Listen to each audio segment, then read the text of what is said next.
iwi o te motu e haere mai rā, haere mai rā,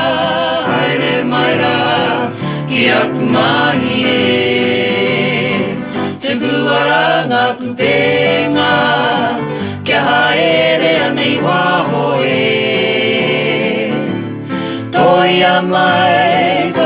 mai, kumea mai atawa mahi e ka uri au, ka titiro, ka uri au ka whakarongo, ka uri au ka tahuri ki te awhi mai I aku aha, I aku mahi o aku tīpuna e te haka tēnā, te poi tēnā te mahi a ringa ringa e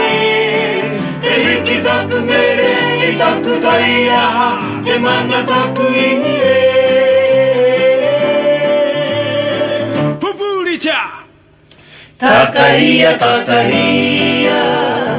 kia whakarongo ai ngā iwi Pupurita, pupurita, pupurita atawa mahi